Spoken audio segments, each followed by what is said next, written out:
کہ اللہ رب العزت فرماتے ہیں کہ مسجد کی تعمیر وہی کرتا ہے جو اللہ اور آخرت پر یقین رکھتا ہے۔ اس آیت میں 5 چیزیں بیان کی گئی ہیں، اور وہ 5 چیزوں میں سے سب سے پہلی 2 چیز ہیں، ہے نا، اللہ پر جو ہے یقین کرنا اور آخرت پر جو ہے کیا یقین کرنا۔ تو مسجد کی تعمیر وہی کرتا ہے۔ تعمیر عربی زبان کا لفظ ہے، ان کا 2 معنی ہوتا ہے، 2 مطلب ہوتا ہے ان کا۔ ایک تو جو ہے مسجد جو ہے چاہے وہ اینٹ سیمنٹ وغیرہ کے ذریعے سے بنائی جائے پکی مسجد، یا ایک کچی مسجد بنائی جائے، تو مسجد کا بنانا مادی اعتبار سے ایک تو یہ بنانا ہے، ہم لوگ یہی مطلب سمجھتے ہیں مسجد بنانے کا، اور ایک دوسرا معنی ہے ان کا مسجد کو آباد کرنا، یعنی جس کام کے لیے مسجد بنائی گئی ہے، نماز کے لیے، ذکر کے لیے، ان کو نماز اور ذکر سے جو ہے کیا پورا کرنا، ان کو جو ہے کیا آباد رکھنا۔ ایسا نہیں ہے کہ مسجد تو بنا دی ہے نا، بہت لمبی چوڑی، بہت خوبصورت، لیکن نمازی جو ہے کیا ہے ہی نہیں اس میں۔ محلہ میں اگر 100 آدمی ہے تو مشکل سے 10 آدمی نماز پڑھنے کے لیے جو ہے کیا جاتا ہے، تو یہ مسجد کی جو ہے آبادی نہیں ہوئی۔ اس اعتبار سے ہمارے یہاں تو کوشش کرنی چاہیے کہ جتنے بھی جو بالغ مرد ہیں وہ جو ہے کیا آئے ہی، ساتھ ہی ساتھ جو 10 سال کا جو ہے کیا بچہ ہے، 7 سال کا بچہ ہے، ان کو بھی عادت ڈلوانے کے لیے، عادی بنانے کے لیے نماز کا، ان کو بھی مسجد میں جو ہے کیا لانا چاہیے، ہے نا۔ تو وہ مسجد کی اصلی جو ہے تعمیر ہے، اصلی عبادت جو ہے کہ آبادی مسجد کا یہی ہے کہ مسجد جس کام کے لیے جو ہے بنائی جاتی ہے ہم اس میں وہ کام کریں۔ تو اللہ فرماتا ہے کہ مسجد وہی لوگ جو ہے کیا بناتے ہیں، آباد کرتے ہیں جو اللہ پر جو ہے یقین رکھتا ہے۔ بھائی جو اللہ پر یقین رکھے گا وہی اللہ کی عبادت کرے گا، اور جس کو اللہ کی عبادت کرنا ہے اسی کو مسجد کی ضرورت ہے، اسی کو نا مسجد کی ضرورت ہے۔ تو مسجد جو ہے وہی بناتا ہے جو ایمان والے ہیں۔ اور دوسری بات یہ کہا کہ آخرت پر یقین رکھنا، یہ آخرت پر جو یقین رکھنے والی بات ہے، اگر صرف اس ایک چیز پر مسلمان یقین کر لے اور اس کے تقاضے پر عمل کر لے تو یہ دنیا جو ہے امن کا گہوارہ بن جائے گا، خاندان میں، سماج میں سدھار ہو جائے گا، خاندان میں اور سماج میں سدھار ہو جائے گا۔ تو اس میں سدھار ہو جائے گا۔ مولانا شفیع صاحب معرف القرآن میں لکھتے ہیں کہ آخرت پر یقین رکھنا جو ایمان کا ایک جو ہے کیا حصہ ہے، یہ ایک انقلابی عقیدہ ہے، یہ ایک انقلابی عقیدہ ہے۔ انسان کے اندر بالکل تبدیلی آ جاتی ہے، انسان کے اندر بالکل تبدیلی آ جاتی ہے، اور جتنا پختہ یقین ہوگا اتنا ہی جو ہے انقلاب آئے گا۔ اگر سچی بات یہ ہے کہ اگر اس پر جو ہے کامل یقین ہو جائے تو یہ تھانے اور عدالت کی بھی ضرورت باقی نہیں رہے گی۔ آخرت پر یقین رکھنے کا مطلب یہ ہے کہ ہم دنیا میں جو کچھ بھی کر رہے ہیں، چھوٹا بڑا کام، اچھا یا برا، وہ ہمارے سامنے آئے گا، ہم کو ان کا حساب دینا ہے، ان کا بدلہ ہم کو ملے گا۔ یہ خود قرآن میں جو ہے کیا اللہ نے جو ہے کیا فرما دیا ہے کہ وَمَنْ يَعْمَلْ مِثْقَالَ ذَرَّةٍ خَيْرًا يَرَهُ وَمَنْ يَعْمَلْ مِثْقَالَ ذَرَّةٍ شَرًّا يَرَهُ، کہ اچھا عمل ہو ذرہ برابر ان وہ بھی سامنے آ جائے گا، برا عمل ہو ذرہ برابر وہ بھی جو ہے کہ سامنے آ جائے گا۔ حضرت تھانوی رحمت اللہ علیہ ایک بار جو ہے سہارنپور گئے، ان کا بہت سے ماننے والے لوگ تھے۔ سہارنپور کے علاقے میں گنا کا کھیتی بہت ہوتی ہے، دھاما کا بھی کتاری بہت مشہور تھا۔ ہے نا بھائی؟ بچپن میں سنتے تھے جہاں دھاما کا نام تو ذہن میں خیال آتا تھا کہ وہاں سے کتاری آئے گا. کتاری سمجھتے نا آپ لوگ نے یا بھول گئے؟ ہے نا؟ تو گنا ان کو دیا مریدوں نے تھوڑا سا گٹر باندھ کر کے. وہ لے کے آئے اسٹیشن پہ، کہا کہ بھائی اس کا وزن کرا دو. تو ٹی ٹی نے کہا کہ وزن کرانے کی جو ہے کیا بات، ہم تو ہے ہی آپ کے ساتھ، چلیے نا مظفر نگر میں جو ہے کیا اتروا دیں گے، وہاں سے آپ نکل جائیے گا. تو حضرت تھانوی نے کہا بھائی آگے تو دوسرا آ جائے گا. کہا کہ وہ میرا دوست ہے، ہم اس سے کہہ دیں گے، وہ آپ سے ان کا کرایہ ورایہ فائن نہیں کرے گا.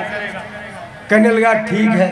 اور آخرت میں جب اللہ پوچھے گا کہ اشرف یہ کرایہ دے کے لانے کی بات چیز تھی، ان کا کرایہ دینا تھا تم کو قانون کے مطابق جو سرکار کا قانون بنا ہوا ہے، تم اس کو فری کیسے لے آئے اپنے دوستی اور بزرگی کی جو ہے کیا زور پر؟ تو تب کیا ہوگا؟ کہا کہ حضرت لے جائیے، آپ تو کوئی صورت نہیں، وہاں کوئی نہیں بچائے گا، اس لیے آپ وزن کرا کے ان کا کرایہ دے کے ہی لے جائیے. تو یہ ہے کہ تنہائی میں بھی اور معاون ملنے کے باوجود کہ کسی طرح کا کوئی خطرہ نہیں ہے کہ ہم اس گناہ میں پکڑے جائیں گے، اس جرم میں پکڑے جائیں گے، پھر بھی غلط نہیں کرنا. یہ ہے آخرت کے جہے پر ایمان کا نتیجہ، ان کا پھل ہے. ایک لڑکی تھی دلی میں، بڑی مالدار گھرانے کی. ان کے جو ہے کوئی سہیلی رہتی تھی دوسرے علاقے میں، تو وہ گئی اس کی ملاقات کرنے. جب واپس ہو رہی تھی تو اچانک راستے میں جو ہے رائٹ ہو گیا. تو اب وہ جو ہے کیسے آئے گی؟ تو اس جگہ ایک مسجد تھی، وہ مسجد چلی گئی اور شام بھی ہو گیا تھا. تو اب ان کو ڈر لگا کہ اگر ہم جائیں گے تو راستے میں مارے جائیں گے، اب کسی طرح اسی مسجد میں رات گزار لیں. امام صاحب کو کہا کہ امام صاحب آپ ہم کو رات رکھ لیجئے. امام صاحب کہنے لگے کہ تم جوان اور خوبصورت لڑکی ہو، تم کو جو ہم رات رکھیں گے تو ہماری نوکری چلی جائے گی، جو کچھ ہم کو 2 پیسہ ملتا ہے وہ بھی جو ہے ختم ہو جائے گا، اس لیے ہم رات تم کو اپنے پاس نہیں رکھ سکتے. کہا ٹھیک. بہت اس کو عاجزی کیا کہ آپ تو خود جانتے ہیں کہ ہنگامہ ہو رہا ہے، ایک مسلمان ہونے کے ناطے بہن سمجھ کر کے جو ہے رکھ لیجئے. بہت عاجزی کی تو امام صاحب نے رکھ لیا ان کو. جب امام صاحب ان کو رکھ لیا تو رات میں امام صاحب ان کو ایک کونے میں بیٹھا دیا اور یہ دوسرے کونے میں بیٹھ گئے، اور درمیان میں ایک چراغ جلا لیا. وہ دور تو بہت پرانا دور نہ تھا، بلب بتی وغیرہ تو تھی نہیں، تو چراغ جلا لیا. رات میں کسی وقت وہ چراغ کے لو پر اپنی انگلی ڈالتا، جب جلنے لگتا تو کھینچ لیتا. اسی طرح رات بھر انگلی جو ہے ڈالتا رہا اور جلا کر کے کھینچتا رہا. جب صبح ہوئی فجر کے آذان کے وقت میں تو امام صاحب کہا کہ جلدی سے تم جو ہے اب نکلو، ابھی نمازی وغیرہ آنے لگیں گے آذان کے بعد، تم جاؤ اب اپنا گھر. فسادی لوگ تو سو گئے ہوں گے، ہے نا، فجر کے وقت جو ہے سویا ہوا ہوگا وہ لوگ. تو وہ لڑکی کہنے لگی کہ آپ بتائیے کہ آپ چراغ پر انگلی کیوں رکھتے تھے رات میں؟ پوری رات آپ نے انگلی جلا جلا کر کے گزاری، ایسا آپ کیوں کرتے تھے یہ بتائیے ہم کو. کہا کہ تم اس کا جو ہے کیا وجہ ہے اس کو مت سمجھو، تم جاؤ جلدی سے. وہ کہنے لگی بتائیے گا نہیں تو میں جاؤں گی نہیں. تب امام صاحب کو گھبراہٹ ہوئی کہ یہ نہیں جائے گی اور جو ہے اذان کا وقت ہوگا، لوگ آ جائیں گے، پکڑے جائیں گے. تو انہوں نے جو ہے گھبرا کر کے ان کو بتایا کہ دیکھو تم خوبصورت ہو اور جوان ہو، میں بھی جوان ہوں، شادی نہیں ہوئی ہے، تو ہم بار بار دل کا تقاضا ہوتا تھا کہ تمہارے ساتھ کچھ جو ہے کیا مکالمہ کریں. تو ہم اپنا انگلی چراغ کے لو پہ رکھتے تھے اور وہ جو ہے جلتا تھا تو ہم اپنے دل کو کہتے تھے کہ جب تم اس دنیا کے آگ کو نہیں برداشت کر سکتے ہو تو مرنے کے بعد جہنم کی آگ جو اس سے 70,000 گنا بھی زیادہ تیز ہوگی اس کو تم کیسے برداشت کرو گے؟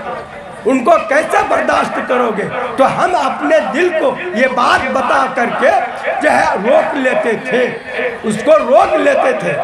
تو یہ وجہ تھی ان کی، وہ لڑکی چلی گئی اور ان کی جو ہے شادی کی بات بھی چل رہی تھی، فائنل نہیں ہوا تھا، بات چل رہی تھی۔ جب گھر والے نے اس سے پوچھا کہ تم جو ہے فلاں سے شادی کی بات چل رہی ہے، کرو گے؟ اس لڑکی نے کہی کہ ہم نہیں کریں گے۔ وہ مالدار گھر کی لڑکی تھی، وہ لڑکا بھی مالدار تھا، ہے نا، اونچا خاندان کا تھا، لیکن وہ لڑکی انکار کر گئی۔ پوچھا کہ کہاں کرو گی؟ تو بہت پوچھنے کے بعد بتایا وہ فلاں مسجد کا جو امام ہے اس سے جو ہے کیا کریں گے۔ اب گھر والا پریشان کہ وہ امام تو غریب آدمی ہے، وہ ایک غریب آدمی ہے، ان کے پاس تو اپنے کھانے کے لیے بھی پورا جو ہے کیا نہیں ہے، 2 روٹی مل جاتا، 2 ٹکا مل جاتا ہے، تو اس کے ساتھ یہ امیر گھر کی بچی کیسے گزارا کرے گی؟ یہ تو ہمارے اوپر بٹا لگے گا، بدنامی ہوگی۔ تو ان سے پوچھا کہ بیٹی تم اس امام کو کیسے پہچانتے ہو، کیسے جانتے ہو؟ کہنے لگا کہ وہ گئے تھے ایک بار، جو رات ہو گئی تھی، ہم رات میں نہیں آئے تھے، تو ہم اسی امام کے پاس رات گزارے تھے۔ گھر والوں نے سمجھا کہ بس مولوی صاحب نے مت مار دیا، یہ مت مار دیا مولوی صاحب نے۔ پوچھا ان کو بہت سے کہ پھر کیا ہوا؟ تو اس نے بتائی پوری بات کہ رات اس کے یہاں میں گزاری اور اس طرح سے وہ رات گزارا۔ تو ان کا یہ جو ہے کیا عمل دیکھ کر کے میرے دل میں جو ہے وہ اتر گیا ہے، میں اسی سے جو ہے کہ شادی کروں گی۔ اس لیے کہ شوہر ایسا ہونا چاہیے جو بیوی کا حق ادا کرے، جو بیوی کے علاوہ دوسری جگہ غلط طور پر منہ نہ مارے، ایسا شوہر ہونا چاہیے۔ اس لیے دولت سے کیا ہوتا ہے؟ دولت سے سکون نہیں ملے گا، اور اگر دولت ہی سب کچھ ہوتا تو بادشاہ اپنی جو ہے بیٹی کے لیے برکت تلاش نہیں کرتا۔ دولت کی کیا کمی ہے جو ہے کہ بادشاہ کے پاس؟ کیا وہ ایک بیٹی کو کھلا نہیں سکتا؟ کیا وہ ان کو پہنا نہیں سکتا؟ کیا ان کی جو ہے خواہشات کو وہ پورا نہیں کر سکتا؟ مگر ایک مجبوری ہے، ایک مجبوری ہے ازدواجی زندگی کی، ہے نا۔ ان کی وجہ سے بادشاہ بھی اپنی بچی کے لیے برکت تلاش کرتا ہے اور شادی جو ہے کیا کراتا ہے۔ تو اس لڑکی نے صاف کہہ دی کہ جو خدا سے ڈرے گا وہی بیوی کا حق ادا کرے گا۔ میں ایسے مالدار اور ایسے جو ہے کہ لوگوں سے شادی نہیں کر سکتی جو بہت مالدار ہیں لیکن خوف خدا نہیں ہے اور وہ اپنے بیوی کا حق نہیں ادا کرتا ہے۔ آپ بھی دھاما والا، آپ بھی جو ہے کہ دیکھتے ہوں گے کہ شام کے وقت میں 12 بجے رات میں، کبھی 1 بجے رات میں شوہر شراب پی کر کے آتا ہے، جھومتا ہوا آتا ہے، بیوی بستر پر تڑپتی رہتی ہے، بیوی بستر پر تڑپتی رہتی ہے، بھلے وہ مالدار ہو، لیکن جب ان کا جذبات کا تسکین نہیں ہوگا کہ یہ دولت بھاڑ میں جائے، یہ دولت خاک ہو جائے، اس دولت سے کیا فائدہ ہو؟ تو اس لیے آج کل لوگ جو اصل چیز کو نہیں دیکھتے کہ اصل چیز کیا ہے۔ اس لیے شریعت میں یہ کہا گیا ہے کہ معاشرے کا اگر سدھار چاہتے ہو تو معاشرہ کی خشت اول پہلی چیز جو ہے وہ نکاح ہے، وہ نکاح ہے، اور نکاح کرو دیندار سے۔ اگر دینداری ہوگی تو تمہارے گھر میں سکون ہوگا، اور اگر دینداری نہیں ہوگی تو تمہارے گھر میں سکون نہیں ہوگا۔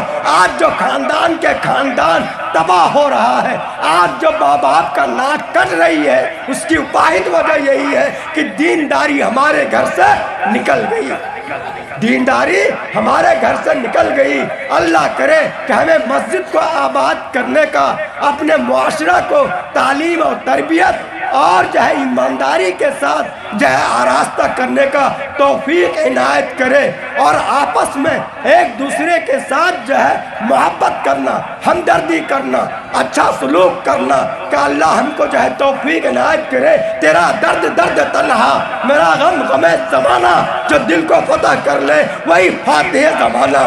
زمانے کو پتہ کرنے کے لیے ایٹم بم کی ضرورت نہیں ہے. ایٹم بم کافی نہیں ہوگا جب تک کہ محبت نہیں ہوگی. محبت سے جو پتہ ہوگا وہ پرسکون ہوگا. اللہ کرے کہ ہم سبھوں کو جو ہے سننے کا اور پر عمل کرنے کا توفیق عنایت کرے. دوستو آپ دیکھ رہے ہیں NB میڈیا یوٹیوب چینل. اس طرح کا ویڈیوز آپ کو ملتا رہے گا. لائک اور سبسکرائب ضرور کر لینا اور اس ویڈیوز کو اپنے دوستوں میں شیئر ضرور کرنا. پھر ملتے ہیں ایک اور اچھی ویڈیوز لے کر. تب تک اجازت دیجیے. السلام علیکم. خدا حافظ.